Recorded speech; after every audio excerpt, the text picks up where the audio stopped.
Kaixo, arratsaldeon eta ongi etorri gaurko hitzaldira. Gaurkoan itzuli aplikazioari inguruan hitz egingo dugu, bale? Eusko Jaurlaritza garatutako aplikazioa da eta horren inguruan hitz egingo dugu. Itzultzaile neuronal bat da. Bueno, betiko moduan, hitzaldian zehar kezkaren bat edo baldin bakazute, komentarioen atalean idatzi mesedez, eta noizan behin begiratzen jango naiz, eta zuen kezkak erantzuten saiatuko naiz. Bestela, hitzaldiaren amaieran ere, berriro atal hau begiratuko dut, eta zalantza edo kezka horiek argitzen saiatuko naiz. Bale?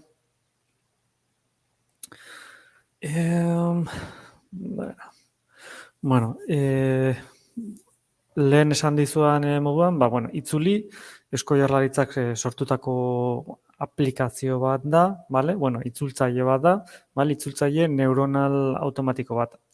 Eta, hizkuntza ezberdinen arteko itzulpenak egin ditzazkegu, beti euskara ardatz bezala hartuta, bale?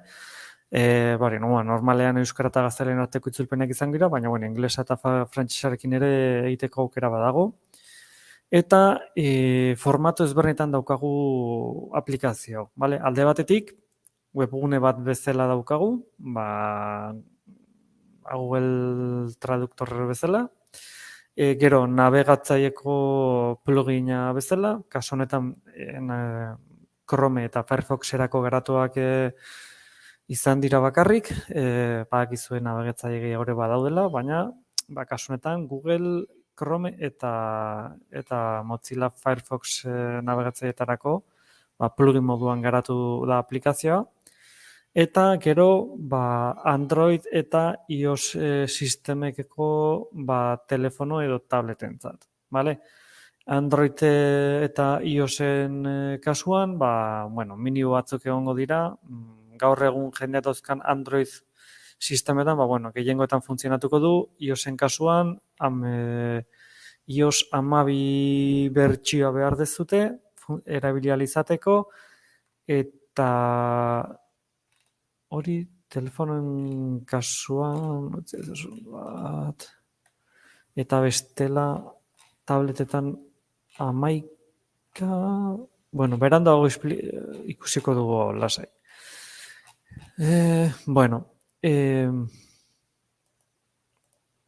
Orduan, 4 formatu ezberdin hautan daukagu, bale? Eta nola funtzionatzen du itzultzaile neuronal hau, urtetan zehar, Eusko Jaurlaritzako departamentu bat esan zagun, IBAP izenekoa, bale? Itzulpen asko egin izan ditu, eta itzultzaile neuronal hau datu baseak erabilita oinarritzen da, bale? Eta bere kabuz ere ikasten joaten da. Eta ikasteko zer erabiltzen ditu? Datu basetan dauden datuak, bale? Eta datuen artean, datu base honetan zer dauka itzultzaile honek? IBAPek egindako itzulpen asko, bale? Horretara zer gehitzen zaio?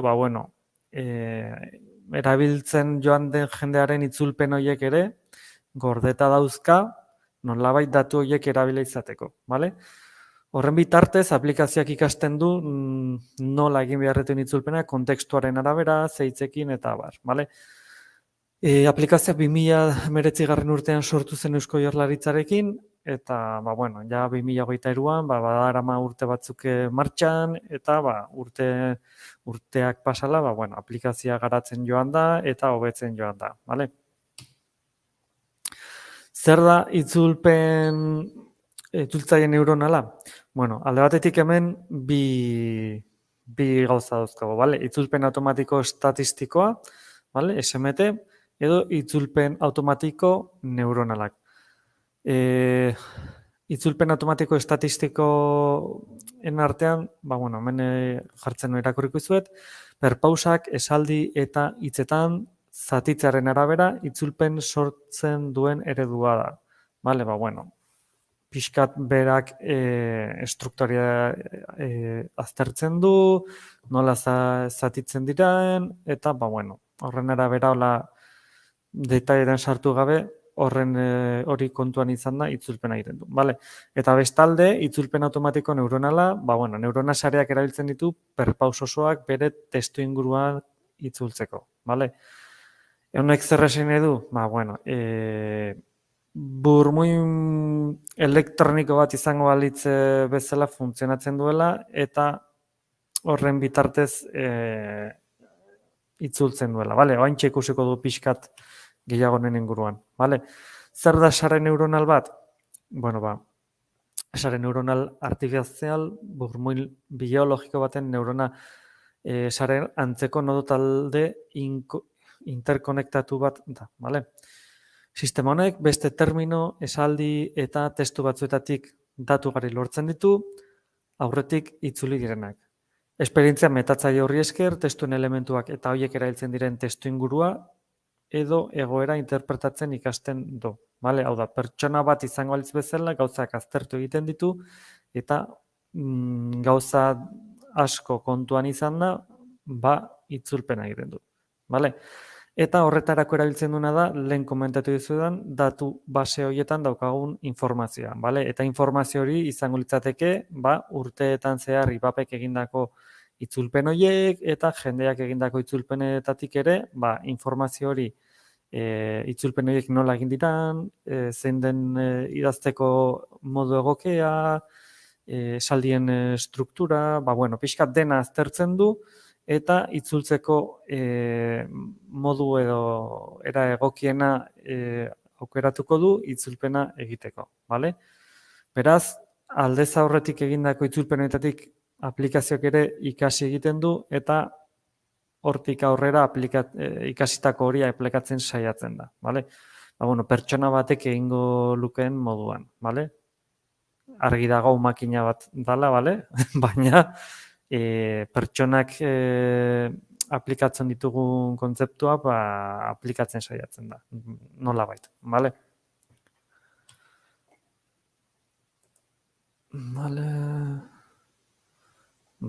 Kezkarik ez daukaze, zalantzak ez daukaze oraingoz, beraz, jarraituko dugu.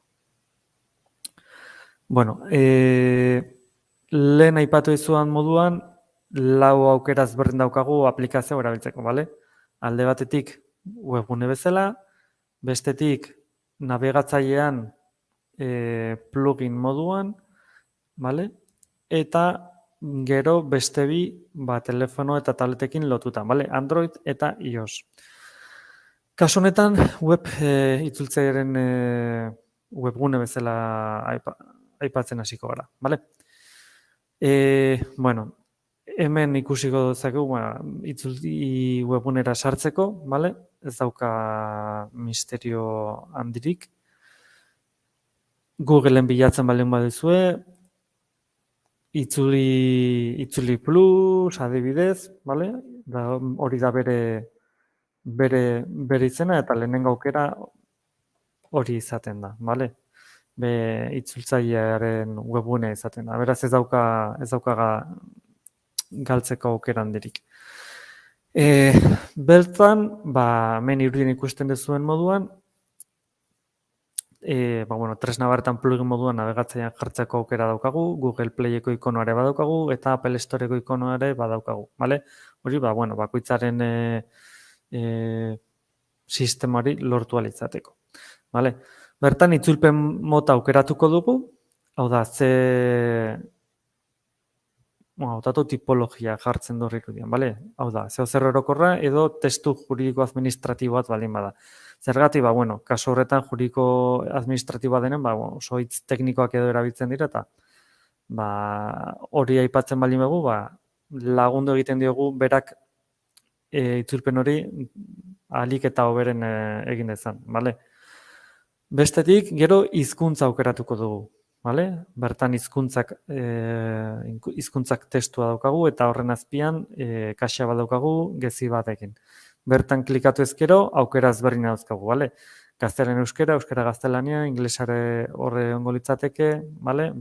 Bertan aukeratu behar dugu itzulpena zein zentzutan egin nahi dugu. Eta horren azpian testua izena daukan atal horretan, azpian karratu bat izango dugu, bertan egin itzuli behar duen testua idazteko edo pegatzeko. Vale? Kasu horretan ere, ikusten duzuen moduan, mikroaren ikonoa daukagu, mikro izan ezkero, hitz egin da, bertan idazteko, eta gero entzuteko, bale?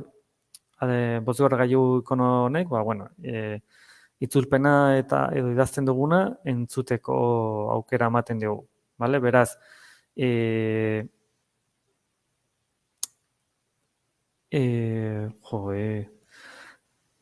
gorputzarekin ez, entzumen ez bistarekin eta arazak dauzkaten pertsonak, entzuteko sistema honekin, aplikazio erabiltzeko aukera izango dute, bale? Eta beraiek ere itzulpenak egiteko erabili dezakete aplikazioa. Eta, bukatzeko, urdinez, itzuli botoia daukagu, bertan sakatuta itzulpen hori egiten hasiko da aplikazioa, bale? Google Traduktor edo beste edozein itzultzaile noizbait erabilitzen baduzue, kontzeptua nahiko antzekoa da. Bale, kasu honetan, itzuli sistemak, hiztegi ezberdinak ere hartzen ditu kontuan gauza ezberdinak itzultzeko. Bale? Kasu honetan, erabiltzen dituen hiztegi horiek, Elujarreko hiztegia, Morris eta Collins izeneko hiztegiak erabiltzen. Danak nahiko ezagunak hiztegien munduan. Vale?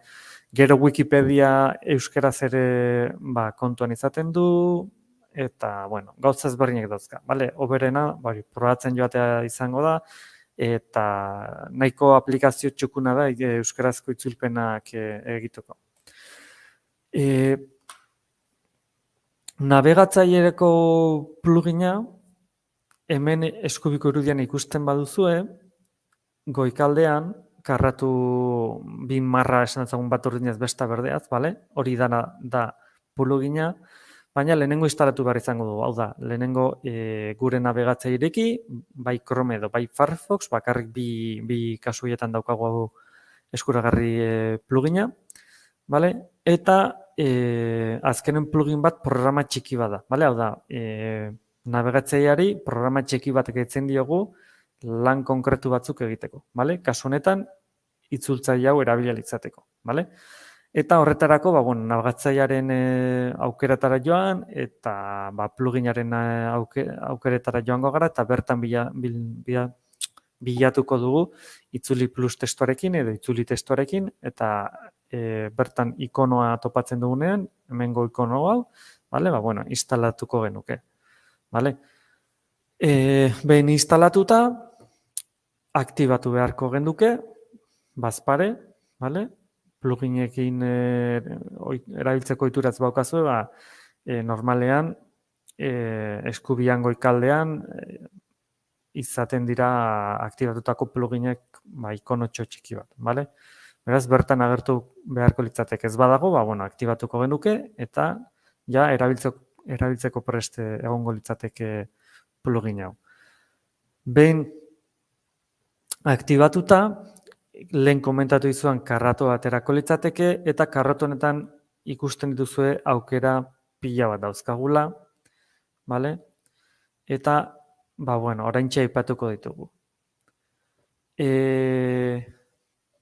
Hemen eskubiko urian ikusten zakezu moduan, hemen daukagu ikonotxo bat, eta bertan sakatuta, plugina aktibatzen da.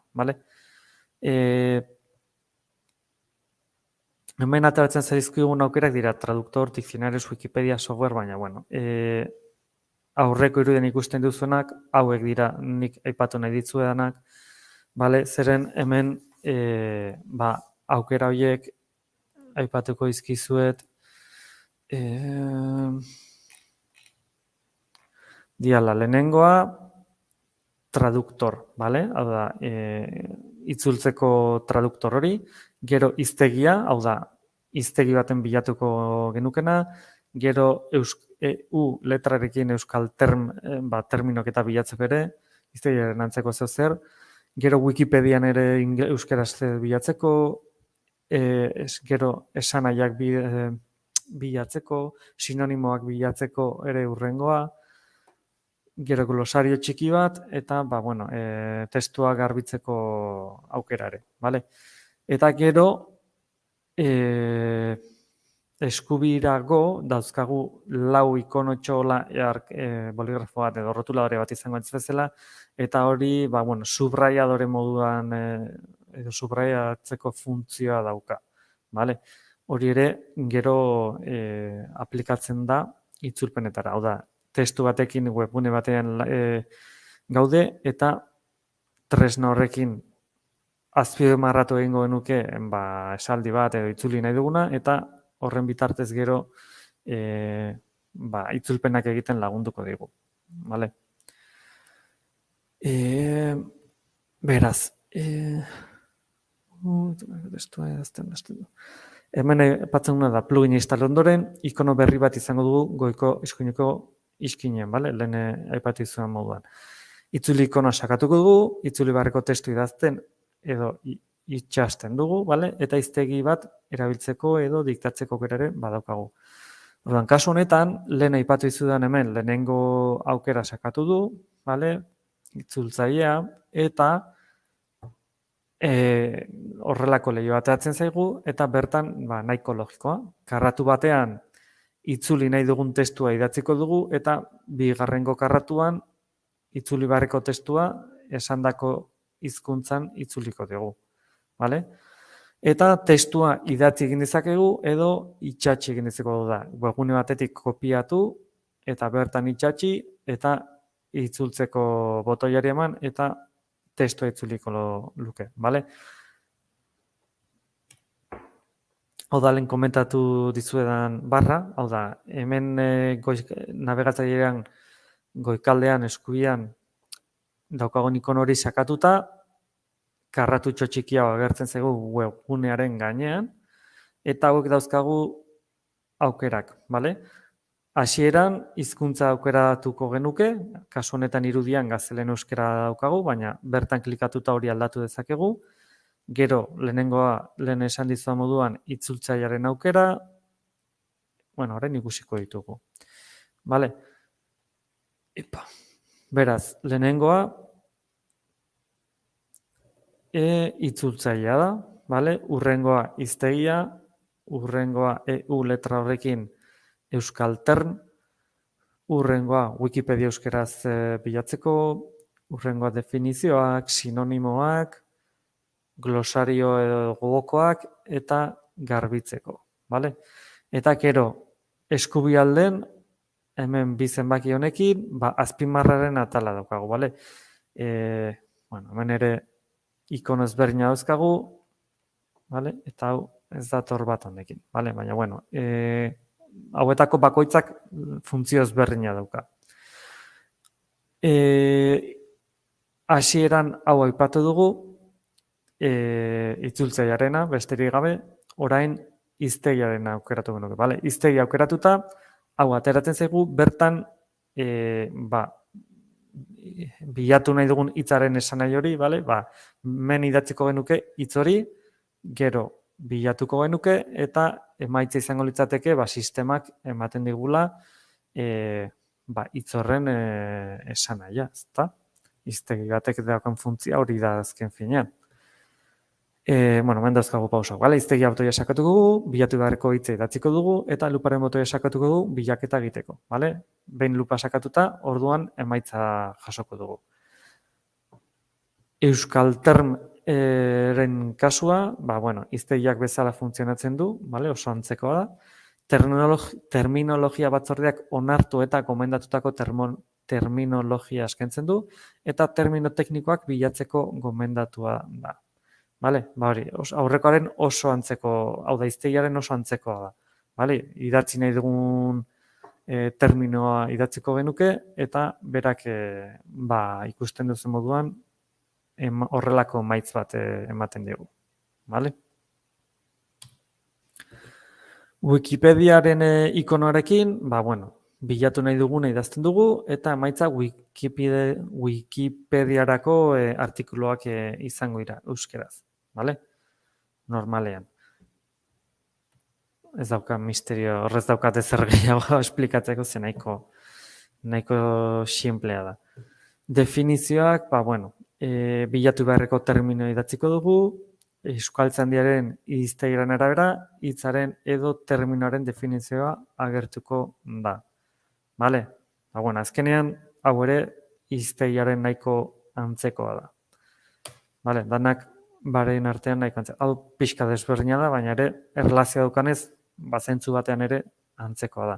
Eta da, sinonimoak. Hau da, guk bilatu nahi dugun hitzaren sinonimo bat, idatzi nahi dugun hitza idatziko dugu, eta sistemak horren sinonimoak eskainiko dizkigu.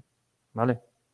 Nahiko basiko, sinonimoen hiztegiak ere badakizue existitzen direla, kasu honetan hau horrelako zer izango litzateke, bale? Eta betiko moduan, idatzi edo kopiatu eta pegatu egin dezakegu, bale? Gero borratzeko, ikusten duzu hemen baukagula txontzi bat edo testua borratu litzateko, bestela klikatu eta borratu teklatarekin edozein testurekin egiten dugun moduan, bale? Azpimarraketa, hau da pixka desberdina dana, bale? Testuaren zati bat hautatuko dugu, azpimarratzeko botoi bat sakatuko dugu, eta hautatutakoan markatu egingo dugu, bale? Bideoa ezin dizuete jarri, bale? Baina hemen irudian ikusten dizue hemengo boligrafo edo rotudare azpimarratzaile hauetako bat aukeratuta, bale? Ikusten gauden webunean testu zati bat azpimarratzen dugu, bale? Eta gero hemengo ikona sakatuta, bakarrik azpimarratutako testu ere izango genuke, bale? Hemen ikusi azpimarrastuak botoia sakatu dugu eta azpimarratutako dugun guztia erakutsiko digu leiho honetan, bale? Hau pixkat, desberdina, nik ez diotain besteko erailpena ikusten, beste tresnei ordea askoz erailpen handia ikusten diet, bale? Honen azkenean beti bezala praktikan jartze da, ze bakoitzak dauzkan beharrak ez dira beti berdinak, eta batzuei agian oso ondo datorkia, baina beste askori ez da. Ez zaie hain erabilgarria iruditzen, bale?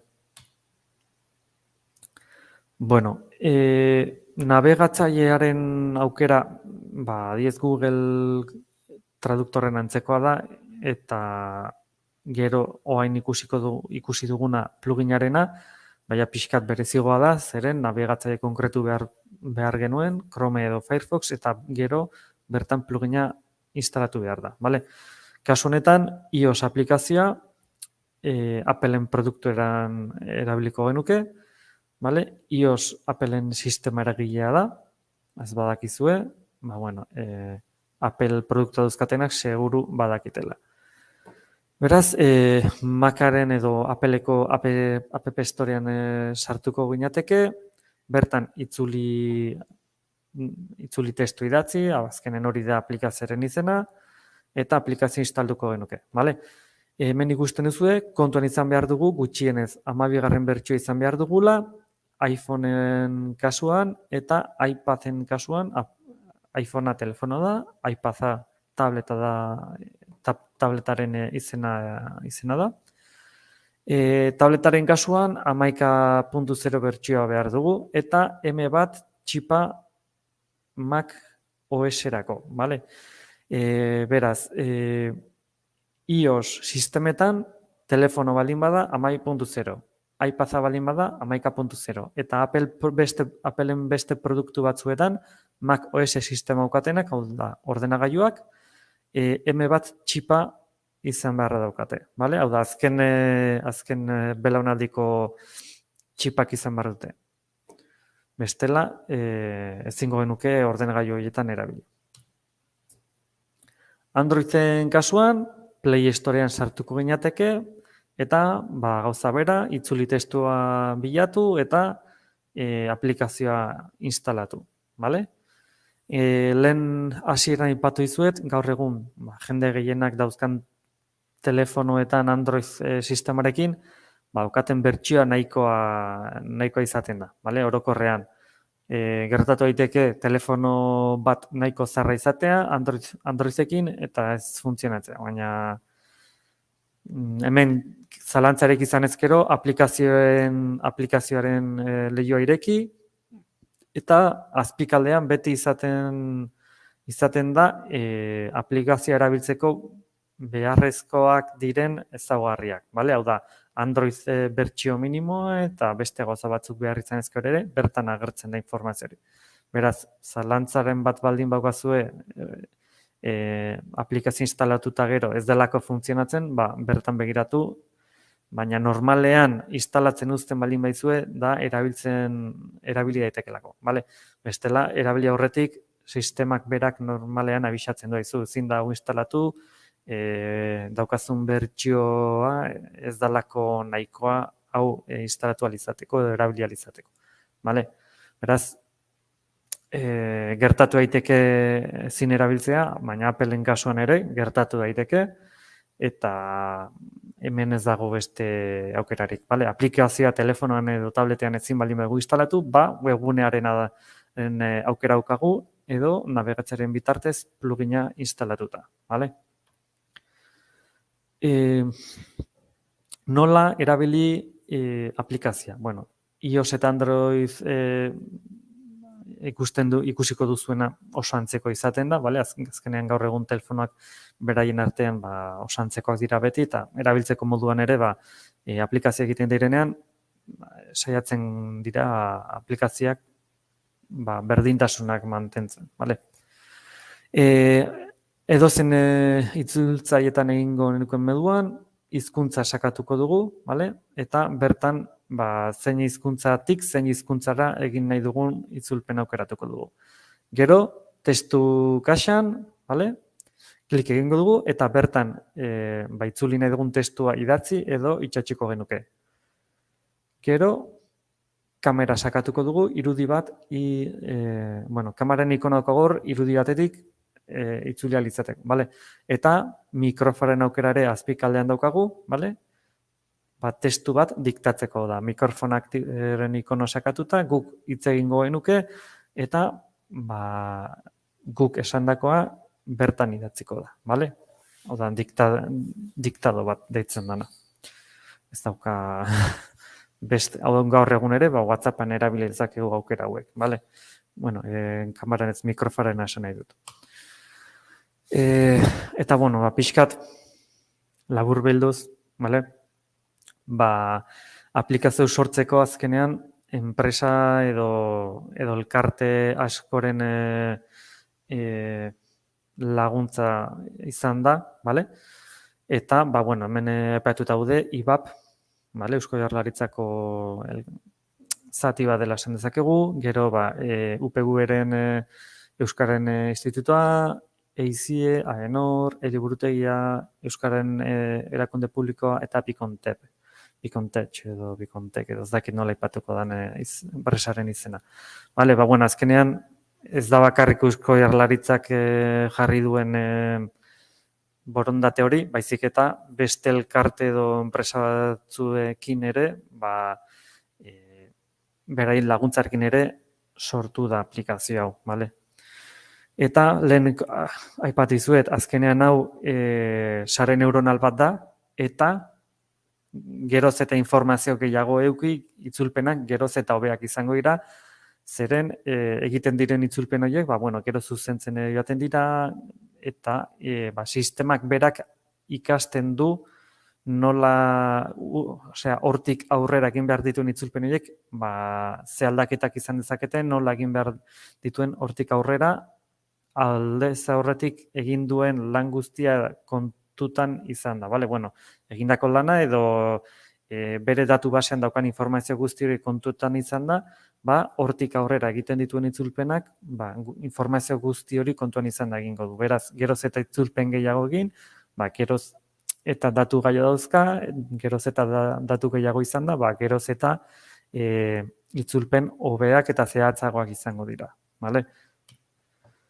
Beraz, kontuan hartzekoa, itzuli beharreko testuak behar bezala idatzita egon behar du hori bai, azkenean guk testu bat edo hitz bat idazten baldin dugu eta ez baldin badago ondo idatzita, claro, sistemak arazoak izango ditu hori itzaltzeko, zeren guk idatzi duguna bere datu basetan ez agertuko, bale? Beraz, guk itzuli nahi dugun testu hori ondo idatzi behar dugu, hori hasteko, bale? Baina hori, zentzuzko gauza bada. Eta erabilarekin ikasi eta hobetzen dute, lehen esan dizuan moduan, eta itzulpenak ez dira perfektuak, bale? Gainbegiratzea beharrezkoa da, bale? Oda, azkenen hau sistema makina bat da, ez da pertsona bat, eta sistema hauek ez dira perfektuak, baina sistema berezitasun perfektu hori iristera ez da inoiz iritsiko, baina saiatzen da, bale? Daukan informazioarekin. Beraz, beti gomendagarria da, behin itzulpena eginda gero, irakurtzea ea dena ondo dagoen, bale? Edo, gure usteen arabera ea ondo dagoen. Ez dakit kezkaren badaukazuten, ikusi honez dezue zer idatzi, nahiko tresna ona da, euskararen itzulpenetan oinarrituta, bale? Ez dago hau oinarrituta txinatarrera itzulpenak egiteko, baizik eta euskara ardatz bezala dukita, euskeratik gaztelaniara, gaztelaniatik euskarara, edo gauza bera, baina ingelesarekin edo frantsesarekin egin dezakegu, bale? Baina beti ardatz bezala euskara izan da, bale? Eta noizbait kezkaren bat balin bakoagu, hitz hau nola idatziko genuke, probatu dezakegu, idatzi, itzulpen egin, eta guk uste genuen bezala idazten den, edo ez, adibidez. Bale? Kezkarik edo zalantzarik ez bakazute, hemen utziko dugu gaurkoz, beti bezala, gazetaguneak astero izaten ditu bi hitzaldi, asteartean euskarazko hitzaldi izaten da, ostegunean hitzaldi bera, baina gazteleraz, beraz ostegunetan hau bera landuko da, hitzaldi horretan, baina gazteleraz, Eta hurrengo astean, beste gai desberdin bat izango da, Instituto Nacional de Geografiako horren inguruko informazio izango da, eta hurrengo hitzaldia, Larrialdeko aplikazioak izango dira ja martxoan, gero maskotentzako aplikazioaren inguruan, onlineko lapurretako teknikan ingurukoak, eta sare sozialen eta hauen arriskuen inguruko hitzaldiara izango da martxo bukaera, Noizbait kezkaren baldin baukazue hitzaldien arabera, gazetaguneko webgunean kontsultatu dezakezue zen izango den hurrengo hitzaldia, eta noiz, eta hauen ordua ere, bertan agertzen da eta. Besterik gabe, mila esker gaurkoan gurekin hemen egotegatik, eta hurrengorate. Agur!